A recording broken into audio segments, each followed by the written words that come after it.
오늘은 이제 정보보호론인데 마찬가지로 이제 총 4시간 걸쳐가지고 국가직하고 그다음에 서울시 2014년 하려고 하는 건데 마찬가지로 이제 가장 효율적인 학습 방법은 미리 풀어오는 거죠. 그렇죠? 올라와 있으면 이제 풀고 그다음에 없으면 저한테 얘기하시면 된다고 말씀드렸고 푼 다음에 수업을 들어야 된다라고 이제 말씀드렸고 그래서 국가직 1번부터 보시면요. 이제 서비스 거부 공격 도스 DDoS잖아요. 근데 이제 답을 맞히는 거 당연히 중요해. 그렇지? 원래 답을 맞히려고 하는 거잖아. 근데 중요한 건 이제 기출문제 분석인 거잖아요. 근데 그런 관점에서 보면 도스하고 DDoS는 정말 시험 문제 잘 나와. 무슨 말인지 아시겠죠? 그러니까 문제 답안이 중요한 게 아니라 도스하고 DDoS는 무조건 숙지하고 있어야 되는 것 중에 하나야. 무슨 얘기인지 아시겠죠? 그래서 무조건 숙지하셔야 되고 그 다음에 요새 요거에 더해가지고 또 나온 게 이런 거잖아. 이거 기억나시죠?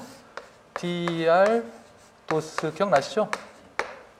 요거까지 쌍으로 1번 도스, 2번 DDoS, 3번 DR 도스까지 해가지고 쌍으로 이렇게 다 이렇게 기억을 하셔야 되는 거예요. 그래서 이제 문제를 풀어보면 설명을 옳지 않은 거야. 옳지 않은 거를 찾으면 첫 번째 TCP/CN으로 도스 공격이 가능하죠. 심플로딩 기억나시죠? 그리고 CPU 메모리 등 자원에 대한 부하 맞잖아요. 그래서 하려는 게 뭐야? 서비스를 거부시키는 거잖아. 그죠? 그죠? 그리고 이제 4번 먼저 보시면 네트워크 대역폭 고갈시키는 거 맞잖아요. 그 대역폭도 자원이잖아. 다 고갈시키는 거죠. 맞죠? 근데 3번은 불특정 에이전트 역할을 수행하는 대형 프로그램 변종을 파괴하는 게 아니라 이 에이전트를 이용해서 도스 공격을 하죠. 그렇죠? 그러니까 이게 에이전트를 변종하거나 파괴하는 건 전혀 다른 얘기야. 그렇죠? 에이전트를 이용해서 도스 공격을 하는 거잖아. 그게 DDoS인 거잖아요. 그렇죠? 무슨 말인지 아시겠죠? 그렇게 보시면 이제 3번이 답이 되는 거죠. 지금 보시면 심플로딩 다시 한번 복습하면 이게 그 신 보내고 신액한 다음에 이제 그 에크를 기다리는 상황을 얘기하는 거잖아요. 근데 여기서 이제 포인트가 여러 개 있는데 하나는 심플로딩 공격 같은 경우에는 적은 수의 패킷으로 도스 공격이 가능하다라는 게 기본적인 포인트예요. 다른 거에 비해서 무슨 얘기인지 아시겠죠? 원래 도스 공격을 하려면 1대1 정도의 성능을 갖고 있어야 돼요. 왜냐하면 얘를 망가뜨리려면 내가 그만큼 쏴야 되잖아. 그렇죠? 플로딩이라는 공격이라는 거. 근데 이게 C는 그거에 비해서는 이제 적은 수의 패킷이 된다는 얘기인 거잖아요. 맞나요? 그렇죠? 그리고 해결 방법이 두 가지인데 하나는 시간 줄이는 거하고 또 하나는 요거 기억나시죠? 요거 통계적으로 이용해 가지고 레이시오 조절하는 거. 기억나시죠? 이런 것도 이제 파악하시면 될 것 같고 그 다음에 보시면 요거 다시 한번 DDoS 복습하면 DDoS에서 중요한 건 그러니까 다수개가 공격하는 거는 당연한 얘기고요. 그 안에 단어를 아는 게 중요해. 단어 이거 기억나시죠? 봇, 좀비 PC, 그 다음에 봇넷. 요거 좀비 PC는요 이따 또 나오거든요. 봇은 악성 코드 얘기하는 거고 좀비 PC는 악성 코드가 또는 봇이 감염된 PC를 얘기하는 거잖아. 그래서 그걸로 이루어진 어떤 그룹 네트워크를 봇넷이라고 하잖아요. 맞나요? 저 단어는 꼭 기억해야 돼. 저 세 개를 기억해야 된다는 얘기고. 자, 그리고 볼까? 봐봐. 이것도 마찬가지야. 문제 이번에 IPsec 나왔잖아요. IPsec도 시험 문제 정말 잘 나와. 그렇게 따지면 다 잘 나오는데 어쨌거나 잘 나와. IPsec도 잘 나와. IPsec도 잘 나오는데 이거 아시죠? 2번 ESP 있잖아. 기억나시죠? ESP. 그죠? 그 다음에 AH 기억나시죠? 기억나시죠? 그러면 얘는 아니잖아. 그리고 SA 기억나세요? 기억나시죠? SA. IPsek에서 SA. 그 다음에 얘랑 똑같은 게 얘랑 비슷한 게 SPI라고 있었잖아. SPI, SA 기억나시죠? 이렇게 되는 거예요. 그러면 1번에 CCS라고 하는데 체인지 사이퍼 스펙은 뭐야? 이거는 SSL에 나오는 거야.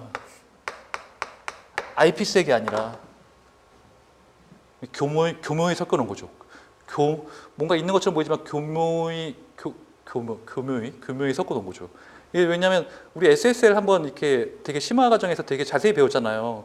그 중에 뭐가 있었냐면 서로 상대방이 어떤 그 세큐리티 그 보안 같은 걸 사용하려고 할 때 그거 뭐 이렇게 서로 이렇게 교환해가지고 서로 바꿀 수도 있고 그런 거 기억나시죠? 암호화 방법이라든지 그런 거 바꿀 수 있는 거잖아. 그걸 날리는 게 체인지 사이퍼 스펙인 거야. 그게 SSL인 거죠. 이건 IPsek이랑 무관해. 됐나요? 됐죠. 요것도 꼭 기억해야 돼. 이거 당연히 기억해야 돼. ESP, AH, SPI, SA 그리고 그 안에 있는 내용들이 뭔지 다 기억해야 돼. 맞죠? 이렇게 보시면 되고.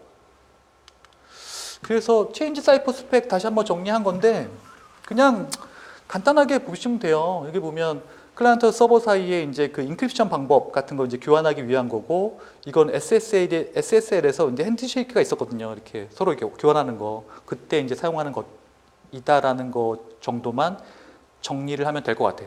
어쨌거나 포인트는 SSL 상에서 서로 이제 암호화 방법이나 그런 것들 서로 교환하기 위해서 나 이거 사용하니까 너도 그거 사용해 뭐 그런 느낌인 거잖아요. 그렇죠? 그렇게 보시면 되고, 그 다음에 IPsec 다시 한번 정리하면 IPsec 문제는요 이따가 또 나와. 이따가 서울시에서 또 나오는데 잘 정리를 하면 요거 기억나시죠? 트랜스포트 모드하고 터널 모드가 있다는 거. 그렇죠? 얘는 이제 기존 패킷이고 얘는 새로운 패킷인 거야. 근데 보호하는 게 틀려. 그러니까 전송 응용은 다 같이 보호하는데 어차피 새로운 패킷이니까 얘는 네트워크까지 보호를 하는 거예요. 그러니까 새로운 패킷이니까. 그렇죠? 그 얘기고, IPsec 프로토콜은 세 가지가 있다고 했어요. 하나는 IKE까지 있다고 했어. 여기까지 정리해야 돼. 키 익스체인지 하는 거. 키 익스체인지 하는 거. 이거 키를 익스체인지 하는 거야. 사이퍼 스펙을 익스체인지 하는 게 아니라. 키하고 사이퍼 스펙은 틀리죠. 암호화 방법이랑 키는 틀리죠. 헷갈리면 안 돼. 거기에 이제 IK가 있으면 서로 얘기가 틀려지는 거야. 아까 그 CCS가 아니라. 무슨 말인지 이해되시죠? 그리고 AH는 인증 관련된 거고, 그 다음에 ESP는 암호화 관련된 거고, 요거까지 정리를 하셔야 되고, 얘는 키, 익스체인지 관련된 거고. 됐죠? 요건 무조건 숙지해야 돼. 정말 잘 나와. 그리고 내가 SA하고 SPI는 어디서 했냐면, 제가 그때 강의할 때 너무 빨리 지나가서 바로 생각이 안 나셨을 텐데, 이런 거야. 지금 내가 IPsek이 동작하려면 서로 이제 암호화 방법 같은 것들이 이제 서로 이제 왔다 갔다 해야 되는데, 그러니까 암호화 방법을 이렇게 그냥 그 체인지 사이퍼 스펙이나 그런 걸로 통해서 가는 게 아니라 그냥 SPI를 전송하거든요. SPI는 뭐냐면 Security Parameter Index예요. 이게 뭐냐면 SA를 숫자화한 거야. SA가 뭐냐면요, Security Association이라고 해서 데스를 사용하고 40비트를 아까 뭐 키는 40비트 사용한다, 아니면 트리플 데스를 사용하고 64비트를 사용한다, 뭐 이런 그런 느낌인 거잖아. 요게 SA고 얘가 SPI야. 근데 SA를 전송할 필요가 있어 없어? 없어. SPI만 전송하면 되지. 서로 약속해놓고. 그러니까 SPI만 전송하는 거야 이렇게. 그러면 거기에 맞는 거 사용하면 되는 거죠. 그러니까 이게 뭐랑 관련된 거야? IPsek이랑 관련된 거야. IPsek이랑 관련된 게 되게 많잖아요. SPI, SA 다 관련된 거잖아요. 됐나요? 그러니까 요거를 우리가 알고 있는지를 물어보는 질문이었어. 됐죠? 자, 그리고요, DRM 같은 경우는요 어떤 느낌이냐면, 이것도 이제 자주 나오는 것 중에 하나인데 그러니까 시대를 반영한 거야. 사실 DRM은 굉장히 DRM이 뭔지 아시죠? 디지털 라이츠 매니지먼트라고 해서 저작권 관리하는 거잖아. 이거는 사실 시대를 반영하는 거. 저작권 관리가 굉장히 중요했잖아. 지금도 중요하긴 하잖아요, 그렇죠? 그런 느낌인 건데 옳지 않은 거야. 옳지 않은 거 보시면요, 1번 보면은 불법 복제 유포 맞고 맞는 얘기잖아, 그죠? 그리고 DRM 파일 저장할 때 당연히 암호화 사용해야지. 당연한 거잖아. 4번 보실까요?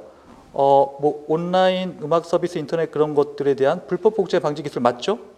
다 맞는 얘기야. 근데 이제 템포 방지는요, 좀 말이 웃기지 않아? 템포 방지인데 뭔가 방지하는 건데 라이센스 생성과 발급 관리를 처리한다는 게 말이 안 되잖아. 일단 말에 오류가 있어. 말에 오류가 있어.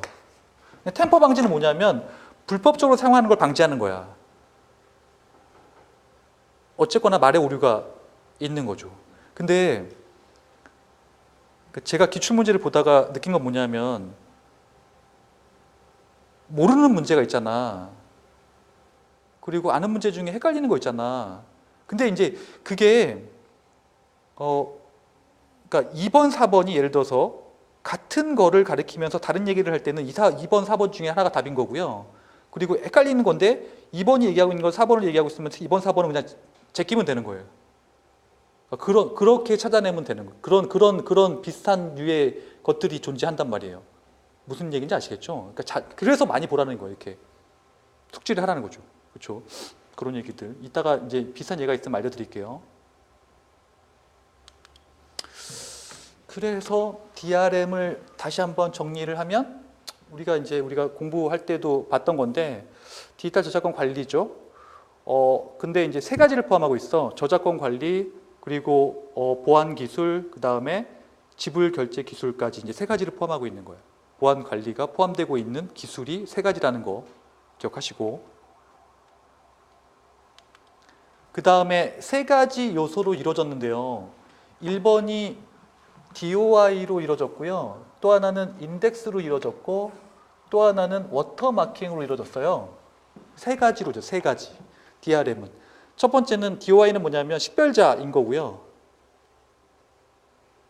그 다음에 인덱스는 이제 기록하는 거, 데이터 기록하는 거. 그리고 워터마킹은 복제 변조 방지인 거죠. 이게 뭐야? DRM인 거예요. DRM인 거라는 거. 그래서 이런 거를 이제 이런 게 있으면 불법적으로 돈을 내지 않으면 사용할 수 없게끔 만들어준 개념인 거잖아요. 뭐가? DRM이. 됐죠? 그래서 보시면 핵심 기술인 거야. 나머지는 읽어보시면 돼요. 그러니까 이 중에서 이해 안 되는 거만 외우면 돼. 암호화 당연한 거잖아. 키 관리 당연한 거잖아. 그렇죠? 이 중에서 이제 이해 안 되는 것만 보시면 되는데, 여기 보면 템퍼 방지를요, 다른 말로 크래킹 방지라고도 해요. 같은 말이야. 크래킹이 뭐야? 그러니까 크래킹이 뭐냐면 아시잖아요. 크랙하는 게 원래 불법적으로 이렇게 사용할 수 있게끔 해주는 거잖아. 뭐 예를 들어서 이렇게 고유 번호 같은 것도 크랙하는 거잖아요. 그렇죠? 그 사용할 수 있는 고유 번호 같은 거 크랙하는 거잖아. 그래서 불법적으로 사용하는 것을 방지하는 기술을 얘기하고 있는 거예요. 그렇죠? 그렇죠? 이런 얘기들. DRM 핵심 기술 중에 제가 얘기하고 싶은 건 이렇게 여러 가지인데 다 외울 필요 없는 거고요. 그냥 당연한 것들은 다 제끼고 이해 안 되는 것들만, 그러니까 이해가 안 된다는 건 뭐냐면 매칭이 안 되는 것들만 외우시면 되겠죠? 됐죠? 그러니까 크래킹 방지라고 하면 참 좋은데 템퍼라고 하면 좀 그렇죠? 좀 애매모호하잖아, 그죠? 이런 식으로 속이는 거죠, 이런 식으로 문제를. 자, 그리고요, 이것도 보면 접근 제어 모델도 한 번씩은 꼭 나와, 한 번씩은, 그죠? 근데 쉽게 나올 때는요, 뭐 MAC나 DAC나 RBAC 같은 거 나오는데, 좀 어렵게 나올 때는 뭐 캐패블리티 리스트나 아니면 뭐 다른 형태로 이렇게 나오거든요. 그러니까 잘 구분해야 돼. 근데 요거는 되게 쉽죠. 보면은 조직의 사용자가 수행하는데 사용자에 기반하는 게 아니라 직무인 거예요. 직무가 뭐야? 역할이야, 역할. 그러니까 너무 이것도 사실 좀 웃긴데, 역할이라고 딱 써놓으면 답이 바로 나오기 때문에 그걸 또 직무로 바꾼 거잖아. 그렇죠? 요새 누가 직무라고 쓰나? 그렇잖아. 직무라는 표현 쓰나? 쓰긴 쓰나? 뭐 어쨌거나 그래 좀 직무가 역할인 거예요. 그럼 당연히 답이 역할 기반 접근 제어밖에 나올 수가 없어. 그러면 이제 강제적 접근 제어 아시죠? 이렇게 이렇게 보안 등급에 따라서 이렇게 하는 거. 임의적 접근제어 아시죠? 이렇게 자신의 권한을 이렇게 이양하는 거 맞죠? 규칙 기반 접근제어는 뭐냐면요. 이거 RBAC가 두 개야. 헷갈리면 안 돼. 룰 베이스드가 있고 롤 베이스가 있어. 룰 베이스는 뭐냐면 어떤 규칙을 정해놓는 거야. 예를 들어서 어디에 접근하려고 하면 예를 들어서 뭐 10시부터 4시까지만 접근할 수 있다. 그런 규칙 같은 것들을 적용해 놓은 거예요. 어떤 느낌인지 아시겠죠? 그럼 규칙을 만들면 돼. 그게 규칙 기반인 거야. 됐나요? 그래서 다시 한번 복습하면 MAC는 이것도 저번에 헷갈렸잖아. BLP라고도 하고 벨 라파둘라 모델이라고도 해. 얘는 그 접근 제어 관점에서 해석할 수도 있고요. 보안 모델 기억나시죠? 만리장성 모델이나 그런 기억나시죠? 클락 윌슨 그거 기억나시죠? 그런 보안 모델 관점에서 해석 가능하다고. 어떤 관점에서 바라볼 거냐고 얘기한 거잖아요, 그죠? 그렇죠. 근데 이거는 그냥 접근 제어 관점에서 바라보는 거야. 그래서 핵심 아이디어는 뭐냐면 보안 등급, 다른 말로 레이블을 기반으로 해가지고 접근을 허용할지 판단하는 거고, 어디 많이 사용되냐면 군사 환경에 많이 사용된다고 말씀드렸어요. 맞죠? 그 다음에 DAC는요. DAC는 요거 같은 경우에는 소유권을 갖고 있는데 그 소유권을 전부 또는 일부를 이제 부여하는 거를 얘기하고 있는데, 부여라는 단어를 그랜트라는 단어를 쓰고 있죠. 회수하는 건 뭐 리버크 뭐 그런 것들인데, 지금 보시면 어디 많이 사용해? DBMS, RDBMS, 관계형 DBMS, DBMS 많이 사용돼. 그거 기억나시죠? 거기서 할 수 있잖아. 그렇죠? 요게 DAC인 거죠. 그죠? 그 다음에 RBAC 다시 한번 말씀드리면 얘는 기업 환경이고, 그 다음에 역할, 지문에선 직무에 대한 거죠. 그래서 사람에게 부여하는 게 아니라 역할에게 부여하는 개념인 거잖아요. 그죠?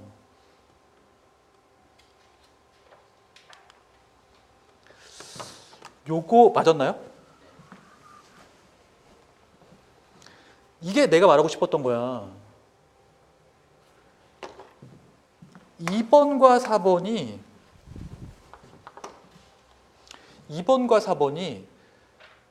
같은 얘기를 하고 있는 거야. 그러니까 2번이 맞으면 4번이 맞을 수가 없어. 맞나요? 그러니까 이런 거야. 답이 다 나온다니까. 그러니까 문제 중에 답이 나오는 게 몇 개 있어. 자꾸 보다 보면. 볼까요? 공개키 암호야. 공개키 암호죠. 공개키 인증서를 이제 PKI죠. PKI에서 디렉토리 다른 말로 저장소라고 하잖아요. 그죠? 저장소에 보관하죠. 기억나시죠? 자, 사용자가 증가할수록 필요한 비밀키의 개수가 증가하는 암호 방식이 뭐냐면 대칭키예요. 대칭키는 키가 어떻게 증가하냐면 이렇게 증가해. 그래서 요거를 해결한 게 공개키인데, 공개키는 어떻게 증가하냐면 EN으로 증가해. EN으로 증가해. 왜냐하면 공개키, 개인키 각각 갖고 있으니까 n이 증가해도 곱하기 2만 하면 되는 거잖아요. 근데 문제는 뭐냐면 대칭키 같은 경우에는 2의 n-1이 되는데, 이게 뭐냐면 이런 거잖아. 그러니까 세 명이 있으면 서로 필요하고, 네 명이 있으면 서로 하니까 이거를 계산에 넣어버리면 2의 n 곱하기 n-1의 2가 돼. 근데 이제 n이 적을 때는 얘가 큰데 n이 커지면 얘가 기하급수로 커져. 왜냐하면 n 곱하기 n-1승이니까. n 곱하기 n-1이니까. 맞나요? 그리고 3번 보시면 일반적으로 대칭키 암호 방식보다 암호 속도가 느리죠? 맞죠? 그리고 n명의 사용자로 구성된 시스템에서 2의 n 곱하기 n-1개의 키가 요구되는 거는 공개키가 아니라 대칭키인 거죠. 맞죠?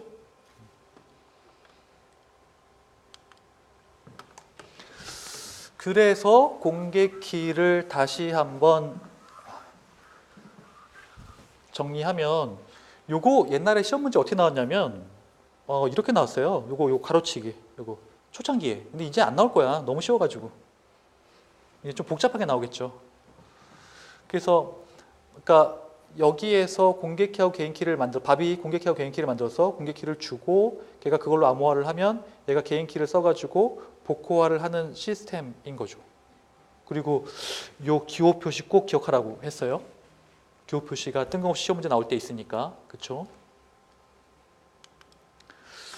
그래서 요거 보면 대칭하고 비대칭은 뭐 따로 설명할 필요는 없겠죠. 근데 문제는 뭐냐면 필요한 키의 개수인 거야. 요거 증명 안 해도 되죠? 대칭 키 같은 경우에는 필요한 키의 개수가 그러니까 n명이 있으면 2의 n 곱하기 n-1이고 그 다음에 비대칭 같은 경우에는 2의 n인 거죠. 맞나요? 그렇죠. 보시면 되고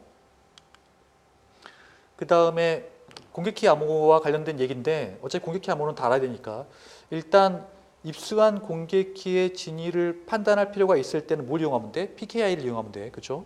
그리고 중간자 공격은 막을 수 없죠.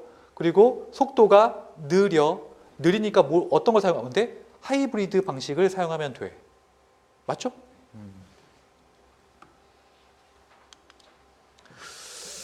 그리고 PKI 구성 요소 보시면 아까 저장소 여기잖아요. 그렇죠? 저장소 여기. 이걸 다른 말로 디렉토리라고 하잖아요. 그렇죠? 밥이 공개키를 등록하면 인증기관인 CA가 자신의 개인키로 서명을 하고 그 서명을 내가 보기 위해서 CA, 인증기관 트렌티의 공개키를 이용해서 그 서명을 확인하죠. 맞나요? 이렇게 보시면 되고 그 다음에 웹서 보안인데 이거 맞았죠?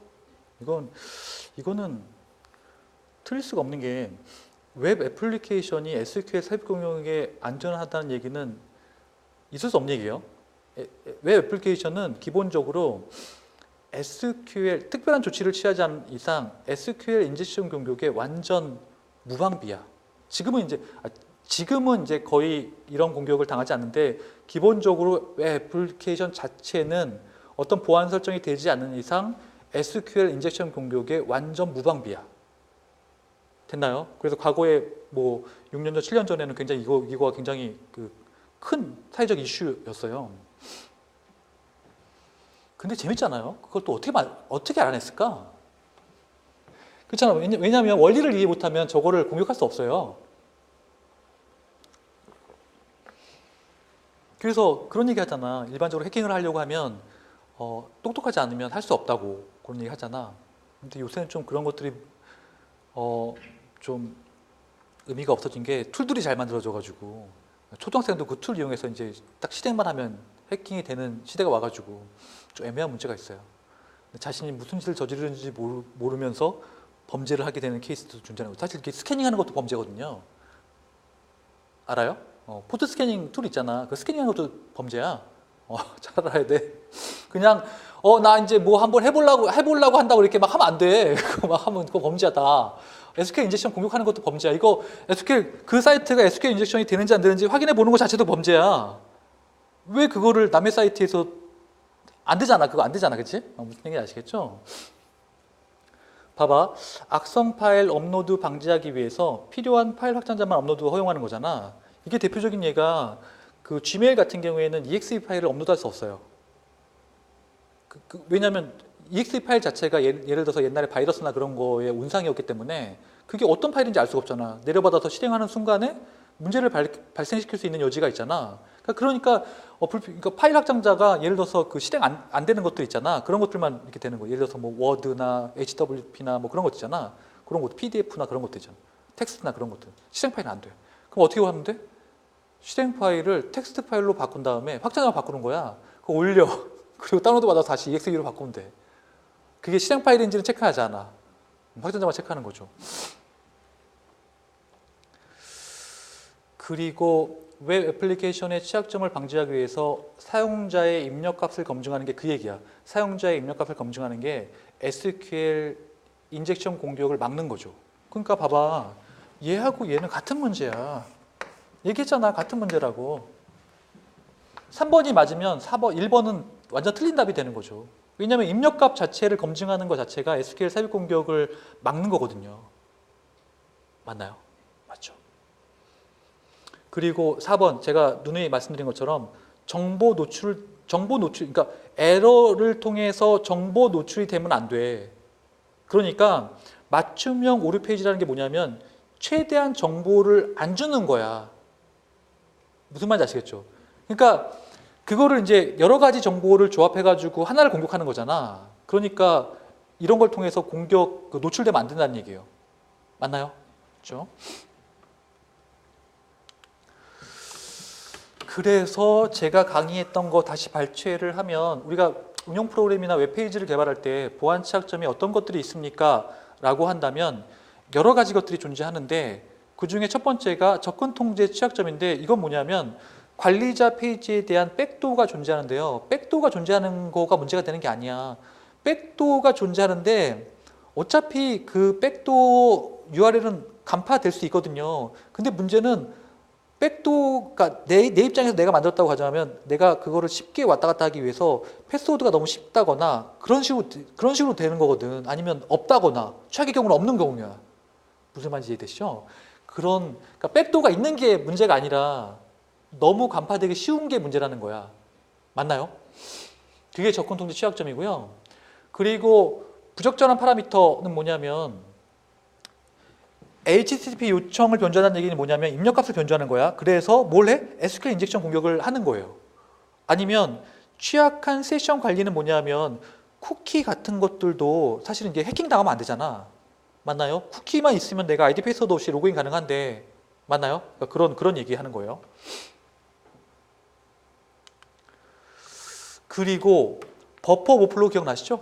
복귀 주소 변경해가지고 내가 원하는 거 실행하는 건데 여기에 포함된 게 뭐냐면 쉘 코드야. 쉘 코드가 뭐냐면 그러니까 버퍼 오버플로우를 이용해서 쉘 코드를 실행하는데 쉘 코드를 실행하면 좋은 게 뭐냐면 내가 아이디 패스워드 없이 원격으로 내가 원하는 명령어를 실행할 수 있게 되는 거예요.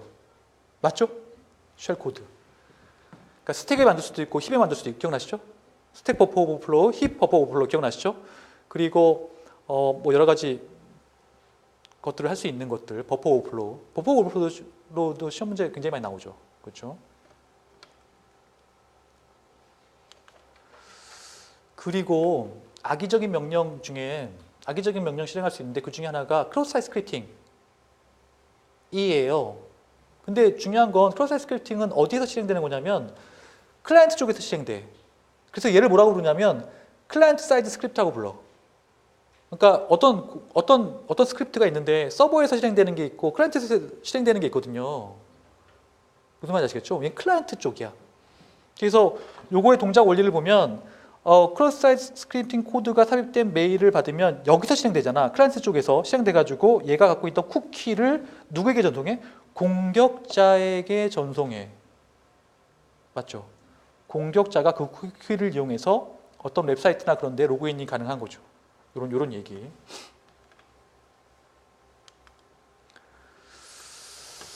그래서 보시면요.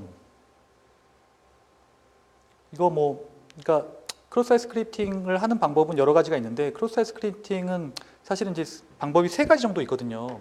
기억나시죠? 저장, 반사, 그다음에 돔 이용한 거 3가지가 있거든요. 기억해야 돼요. 이따 또 나와. 근데 이제 여기서 얘기하는 거는 이제 크로스 사이트 스크립팅 취약점이 존재하는 웹사이트에다가 저장해 놓고 일반 사용자가 접속하면 실행되게끔 한다는 얘기거든요. 그러면 이제 크로스 사이트 스크립팅 취약점이 존재하는 웹사이트는 어떻게 하냐면 스캐닝 툴들이 있어. 그걸 돌리면 해당하는 사이트가 어떤 페이지에서 크로스 사이트 스크립팅 공격이 가능한지를 알려줘. 그럼 거기다가 코드를 집어넣으면 그 코드를 이렇게 집어넣으면 되는 거죠. 무슨 말인지 이해되시죠? 그런 툴들이 존재해. 그러니까 제가 얘기했잖아요. 초등학생도 할 수 있다고. 그리고 SQL 인젝션 이 어떤 원리인지는 아시죠?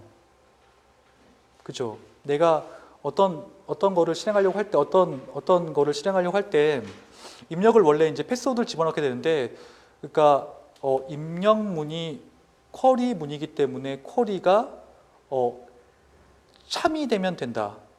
그래서 오아라는 명령어를 입력문을 집어넣고 나머지 오아 뒤에 있는 거를 맞게 하면 앞에 패스워드가 틀리더라도 내가 아이디 패스워드 없이 로그인이 가능하다. 맞죠? 이렇게 보시면 되고.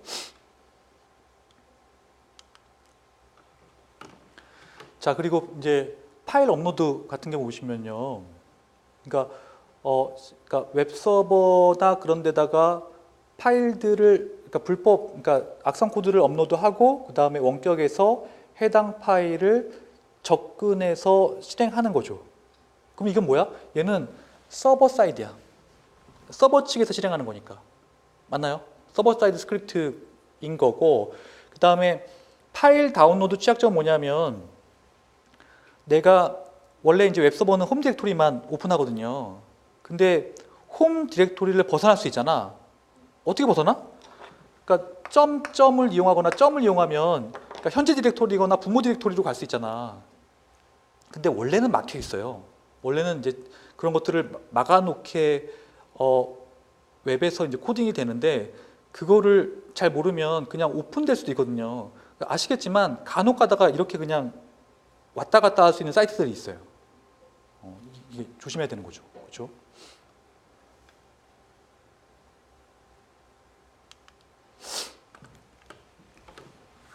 자, 이거 보시면 문제 7번인데,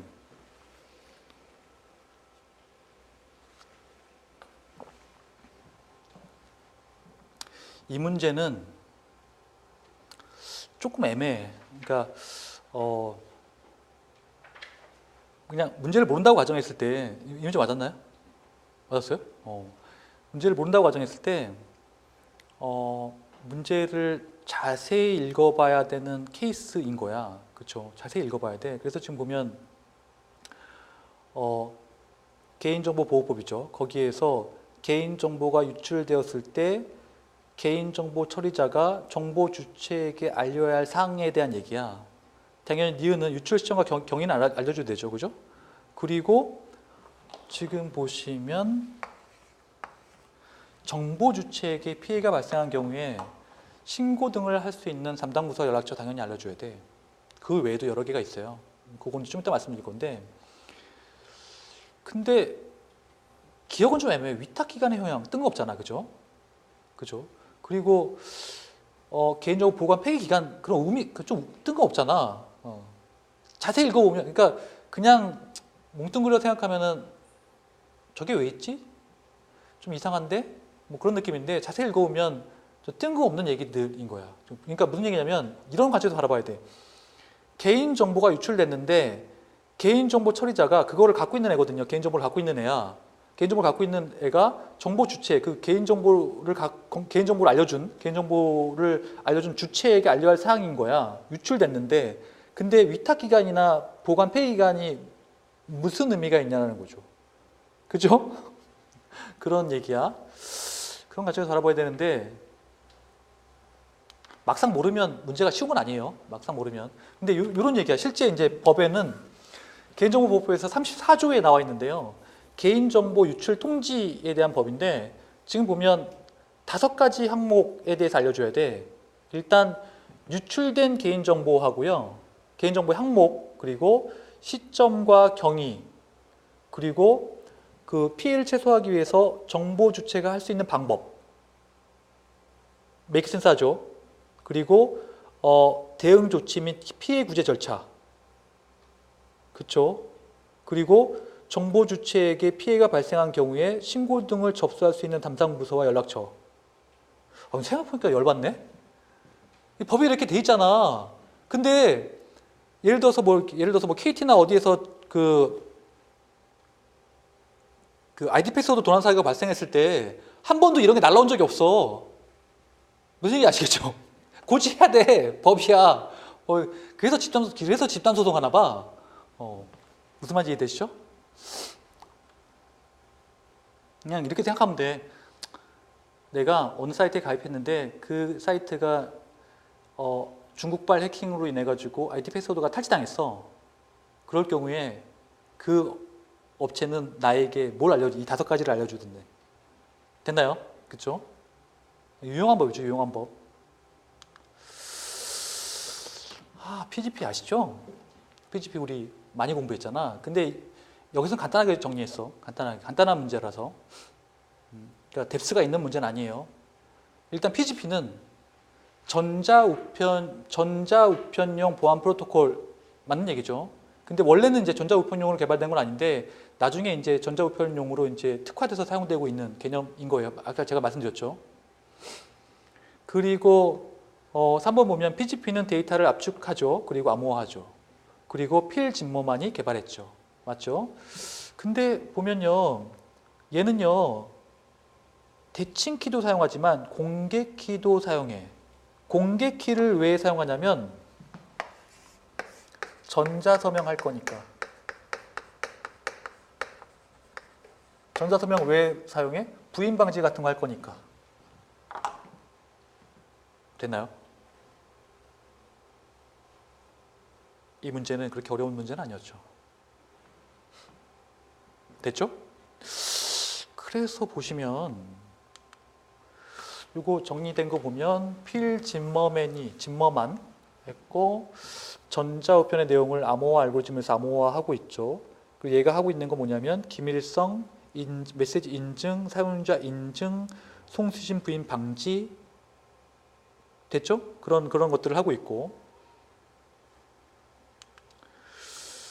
그 다음에 PGP도 마찬가지로요. 유닉스 아시죠? 유닉스도 이제 공개 버전이나 상업 버전이 있거든요. 얘도 마찬가지야.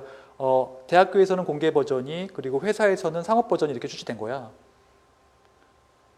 그래서 이제 초창기에는 유닉스만이 이제 원래는 이제 나라에 국한되어 있는데 그러니까 국한됐었는데 유닉스 버전이 사실은 나라에 국한되지 않고 사용됐다. 뭐 그런 얘기인데 별로 중요한 얘기는 아니고요. 그 다음에 요거는 제가 어플리케이션 보안에서 말씀드린 건데 PGP 있죠. 비밀성, 기밀성, 인증, 무결성, 부인 방지, 압축이라고 말씀드렸죠. 그리고 메시지 암호화를 위해서 대칭키를 사용하거나 그러니까 앞에 있는 건 대칭키고요. 얘가 이제 뭐예요? 비대칭키, 공개키잖아요. 암호화를 위해서.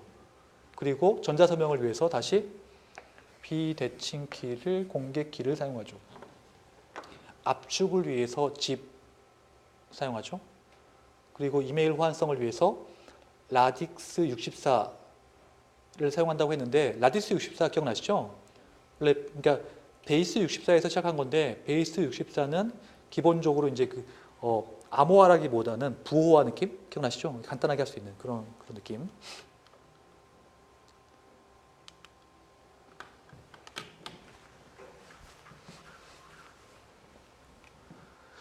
일단 문제 9번 보시면 컴퓨터 바이러스에 대한 설명인데 트랩도잖아요. 트랩도어가 뭐야?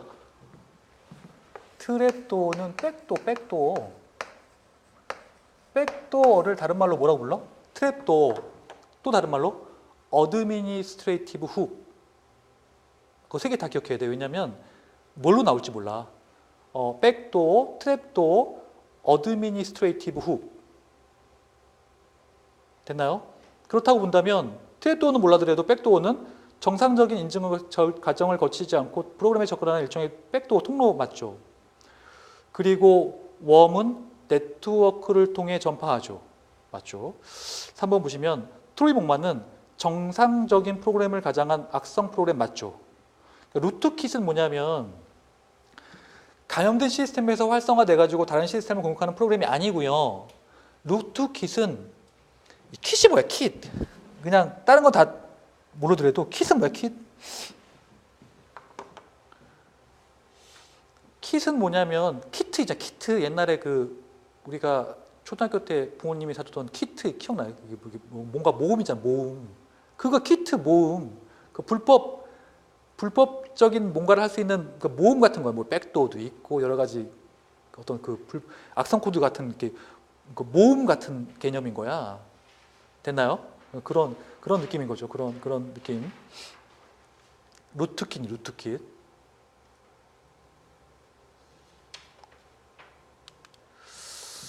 그래서 간단하게 정리하면 여기 기억나시죠? 백도구, 그다음에 어드미니스트레이티브 훅, 그다음에 트랩도 여기 기억나시죠?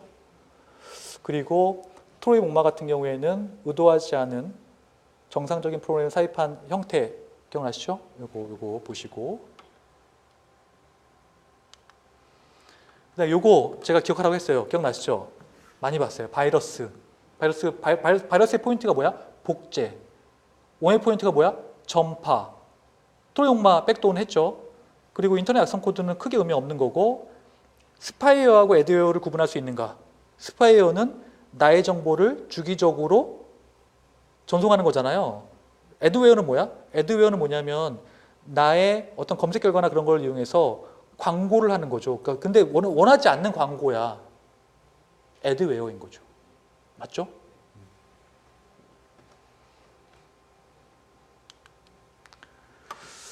그래서 루트킷 다시 한번 정리하면 보세요. 불법적인 해킹에 사용되는 프로그램의 모음이야. 루트킷이니까 루트를 뭔가 탈취하고자 하는 거잖아. 그런 느낌인 거야. 그래서 프로그램의 모음인 거죠. 그래서 어떻게 하는 거냐면 먼저 ID 패스워드 같은 거를 크래킹을 하고 그 다음에 사용자 접근 권한을 획득한 다음에 루트킷을 설치하는 형태인 거죠. 루트킷은 어디에 사용돼? 나중에 이제 APT 같은 데 사용됐잖아. 기억나시죠? 그 다음에 문제 10번은 우리가 좀만 쉬었다가 하도록 할게요.